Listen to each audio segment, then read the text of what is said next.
Hey guys, Aditya here back again with another video. आज हम बात करेंगे हम अपनी लॉजिक बिल्डिंग की जो स्किल्स हैं उसको कैसे इम्प्रूव करें। बहुत सारे बिगनर्स हैं और फ्रेशर्स हैं, मुझसे ये पूछते हैं कि मैं अपनी लॉजिक बिल्डिंग की जो स्किल है उसको कैसे इम्प्रूव करूं। मैंने अपने सारे बेसिक सीख लिए हैं लेकिन फिर भी अभी मैं लॉजिक नहीं बना पाता। तो मैं आज इस वीडियो में आपको 10 ऐसे तरीके बताऊंगा, अगर आप उनको अपनी प्रोग्रामिंग में अप्लाई करते हो तो आप किसी भी लॉजिक को बहुत आसानी से बना सकते हो। So guys, without further delay, let's get into it.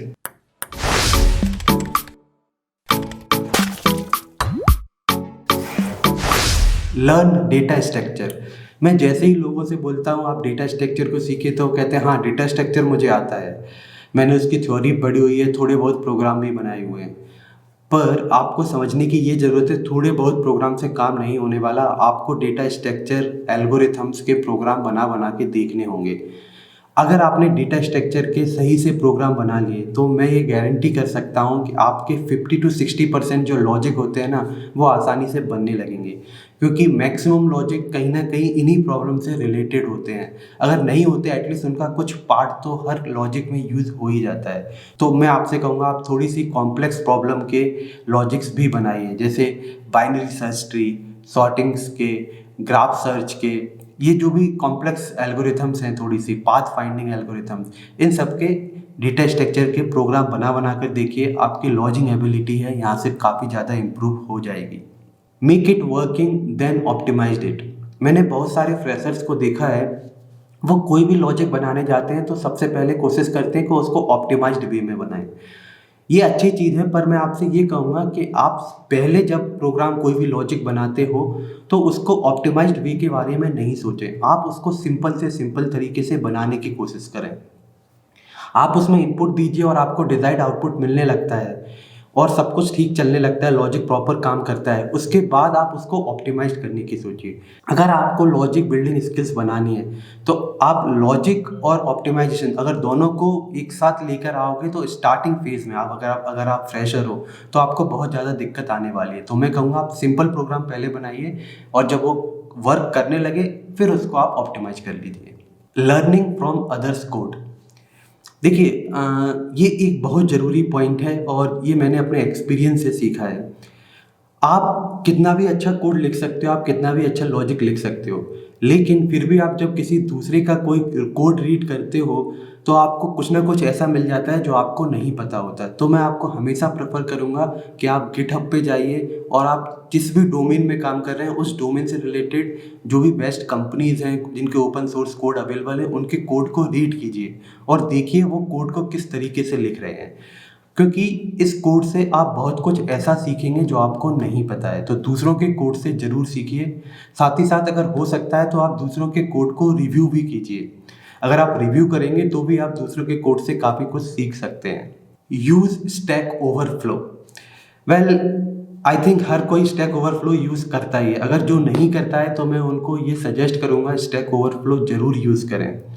Stack overflow use करने के पीछे सबसे बड़ा रीज़न ये है, क्योंकि हम जब भी कोई लॉजिक बना रहे होते हैं तो मैक्सिमम टाइम हमें कोई इशू आया होता है तो 99% चांसेस ये होते हैं कि इस पूरी दुनिया में कभी ना कभी किसी ना किसी ने, जो आप अभी प्रॉब्लम फेस कर रहे हो, किसी ना किसी ने फेस की होती है। तो उसने या तो इंटरनेट पे उसके बारे में लिखा होता है या लोगों से पूछा होता है। तो अगर आप स्टैक ओवरफ्लो पर जाकर देखेंगे तो एक बहुत बड़ी डेवलपर कम्युनिटी है जहाँ पे लोग एक दूसरे की हेल्प करते हैं किसी भी लॉजिक को बिल्ड करने में या किसी भी बग को, प्रॉब्लम को सॉल्व करने में। तो स्टैक ओवरफ्लो को ज़रूर यूज़ कीजिए। इससे आप अपनी लॉजिक बिल्डिंग प्लस साथ ही साथ हो सकता है आप कोई लॉजिक को 10 लाइन के कोड में लिख रहे हो और स्टैक ओवरफ्लो पे कोई आपको 2 लाइन का कोड बता दे कि आप इस चीज़ को ऐसे भी अचीव कर सकते हैं, तो ये आप काफ़ी ऑप्टिमाइज्ड वे में भी लिख सकते हैं। तो स्टैक ओवरफ्लो को जरूर प्रेफर कीजिए। Applied coding. अप्लाइड कोडिंग का मीनिंग सिंपल सा मेरा यहाँ पर ये है, मैंने बहुत सारे लोगों को देखा है, उनको ऑब्जेक्ट ओरिएंटेड प्रोग्रामिंग कॉन्सेप्ट आते हैं, लेकिन जब भी वो किसी प्रोजेक्ट पे काम करते हैं या किसी कोई प्रोग्राम बना रहे होते हैं उसमें वो ऑब्जेक्ट ओरिएंटेड प्रोग्रामिंग कॉन्सेप्ट्स का कभी यूज़ करते ही नहीं हैं। वो जो भी उनके पास नॉलेज है वो उनके ब्रेन में रहती है, वो एक्चुअली उसको अप्लाई नहीं करते। मैक्सिमम आप क्या करते हो, आप क्लासेस बनाते हो, उसमें फंक्शंस बनाते हो और ऑब्जेक्ट बना के उनको कॉल कर लेते हो, बस इतना ही आप मैंने मैक्सिमम लोगों को देखा है जो इतना ही यूज़ करते हैं। पर मैं आपसे कहूँगा, आपको जो नॉलेज है ऑब्जेक्ट ओरिएंटेड प्रोग्रामिंग कॉन्सेप्ट की, उनको अप्लाई कर करके देखिए। अगर आप उनको अप्लाई करेंगे तो आप काफ़ी अच्छी तरीके से किसी भी फ्रेमवर्क को सीख सकते हैं।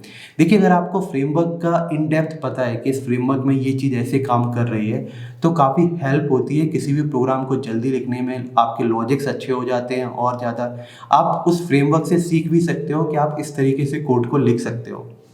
तो मैं कहूँगा कि आपके पास जो नॉलेज है आप उसको अप्लाई करना चालू कीजिए, और जब आप उसको अप्लाई करेंगे तब आपको बहुत अच्छे रिजल्ट मिलना चालू हो जाएंगे।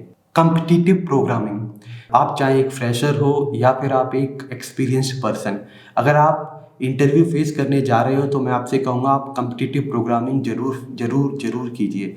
कॉम्पिटिटिव प्रोग्रामिंग क्या होती है, अगर आपको पढ़ना है तो बेसिकली आप गूगल पे जाकर लिख सकते हैं कॉम्पिटिटिव प्रोग्रामिंग, और आपको बंच ऑफ वेबसाइट्स आ जाएंगी आपके पास जिसमें आप देख सकते हो। उसमें छोटी छोटी प्रॉब्लम्स होती हैं, आप कोशिश कीजिए हर दिन एक दो प्रॉब्लम्स को सॉल्व कीजिए। इससे बेसिकली लॉजिक बिल्डिंग में हेल्प कैसे होती है, वहाँ पे क्या है, बहुत सारे लोग हैं वो कहीं छोटी कोई टिप्स एंड ट्रिक्स होते हैं ना, वो बहुत ज़रूरी होते हैं। अगर आप उनको अप्लाई करेंगे तो लॉजिक का परफॉर्मेंस बहुत अच्छा हो जाता है। तो मैं प्रेफर करूँगा आप कॉम्पिटिटिव प्रोग्रामिंग जरूर कीजिए, आप चाहे फ्रेशर हो या फिर आप एक्सपीरियंस्ड पर्सन हो। दिन में एक दो प्रॉब्लम को सॉल्व जरूर कीजिए, आपके जो लॉजिक बिल्डिंग स्किल्स है वो इम्प्रूव होने लगेंगी। पेयर प्रोग्रामिंग, देखिए पेयर प्रोग्रामिंग क्या होता है, बेसिकली जब दो डेवलपर किसी एक सेम प्रॉब्लम पर काम करते हैं तो हम उसको बोलते हैं पेयर प्रोग्रामिंग। मैं कोई लॉजिक बना रहा हूँ और मेरे साथ मेरा कोई फ्रेंड है, वो भी उसमें मेरी हेल्प कर रहा है, तो इससे हम दोनों की लर्निंग बहुत अच्छी होती है, हम लोगों की एबिलिटी ऑफ लॉजिक जो थिंकिंग है, क्योंकि हम कोई लॉजिक बना रहे हैं उसमें दो लोग एक साथ सोच रहे हैं। तो जब ऐसा होता है तो हमारी जो नॉलेज शेयरिंग है वो यहाँ पे होती है, प्लस साथ ही साथ जो लॉजिक है वो काफ़ी अच्छा बन के आता है। तो पेयर प्रोग्रामिंग जरूर कीजिए, अगर आपके साथ कोई फ्रेंड है तो उसके साथ बैठ के पेयर प्रोग्रामिंग दिन में एक दो घंटे के लिए आप जरूर कीजिए, जिससे आप एक दूसरे से नॉलेज शेयर करेंगे और काफ़ी कुछ सीख सकते हैं। Start using pen and paper, देखिए मैंने देखा है, ये जो मैं बात बोल रहा हूँ मैं अपने बहुत अच्छे एक्सपीरियंस के अकॉर्डिंग बोल रहा हूँ। मैंने देखा है बहुत 10 ईयर्स एक्सपीरियंस, 12 ईयर एक्सपीरियंस जो आर्किटेक्ट भी होते हैं ना, वो हर कोई सिस्टम पे काम करता है, उनके पास टेक्स्ट एडिटर है, पर वो टेक्स्ट एडिटर का यूज़ नहीं करते, वो यूज़ करते हैं पेन एंड पेपर का या फिर बोर्ड का, वाइट बोर्ड का। ऐसा क्यों है, एक्चुअली क्या होता है कि जब भी हम हमारे दिमाग में कोई थिंकिंग चल रही, कोई प्रोसेस है तो हमें उसको नोट करना है, तो हम पेन एंड पेपर ज़्यादा एफिशिएंट है एज़ कम्पेयर टू आप टेक्स्ट एडिटर में लिखें।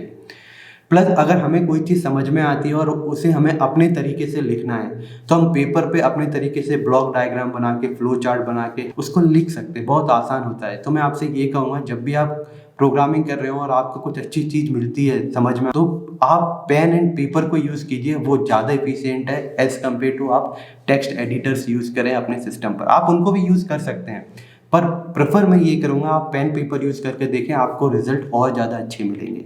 प्रैक्टिस, देखिए प्रैक्टिस प्रैक्टिस एंड प्रैक्टिस, आप जितनी ज़्यादा प्रैक्टिस करेंगे आपके लॉजिक बिल्डिंग की जो स्किल है वो उतनी ही अच्छी होती जाएगी। ये हर चीज़ के साथ होता है, वैसा ही लॉजिक बिल्डिंग में भी होता है। आप जितना ज़्यादा प्रैक्टिस करेंगे आप देखेंगे आप लॉजिक बिल्डिंग उतनी आसानी से कर पा रहे हैं, आप डेटा स्ट्रक्चर के प्रोग्राम्स भी बहुत आसानी से बना पाएंगे, जो अप्लाइड प्रोग्रामिंग होती है वो भी आप बहुत आसानी से कर पाएंगे। तो आप जितनी ज़्यादा प्रैक्टिस करेंगे आप उतना अच्छा अपना लॉजिक बिल्डिंग स्किल्स कर सकते हैं। अब लास्ट पॉइंट की बात करते हैं, वो है प्रोजेक्ट्स। देखिए प्रोजेक्ट्स एक ऐसी चीज़ है, अगर आप ये नहीं कर रहे हैं तो आप लॉजिक बिल्डिंग अच्छी नहीं कर सकते। प्रोजेक्ट करने से बेसिकली हमेशा दो चीज़ों में फ़ायदा होता है। पहला, आपका जो लॉजिक बिल्डिंग की स्किल है वो अच्छी हो जाती है। दूसरा, आपकी जो प्रॉब्लम सॉल्विंग की स्किल है वो भी अच्छी हो जाती है। देखिए लॉजिक बिल्डिंग एक अलग चीज़ है और प्रॉब्लम सॉल्विंग एक अलग चीज़ है।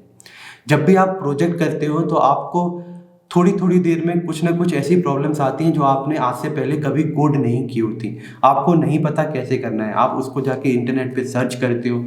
80% 85% टाइम ऐसा होता है कि आप जिस प्रॉब्लम को सर्च कर रहे हो वो आपको मिल जाती है इंटरनेट पर, लेकिन कई बार ऐसा भी होता है आप जो चीज़ सर्च कर रहे हो उससे रिलेटेड आपको कंटेंट नहीं मिलता। उस केस में आपकी जो प्रॉब्लम सॉल्विंग स्किल्स है प्लस जो लॉजिक बिल्डिंग स्किल है आपके अंदर, वो दोनों यूज़ होके उस प्रॉब्लम को सॉल्व करते हैं। तो प्रोजेक्ट सबसे ज़्यादा ज़रूरी है, आप प्रोजेक्ट जितने ज़्यादा हो सकते हो उतने ज़्यादा प्रोजेक्ट्स पर काम कीजिए, इससे आप अपनी लॉजिक बिल्डिंग्स बहुत अच्छी कर सकते हैं। सो गाइज ये थे मेरे अकॉर्डिंग 10 पॉइंट जो मुझे लगते हैं अगर आप अपनी प्रोग्रामिंग लैंग्वेज में अप्लाई करेंगे तो आप अपनी लॉजिक बिल्डिंग स्किल्स काफ़ी अच्छा कर सकते हैं।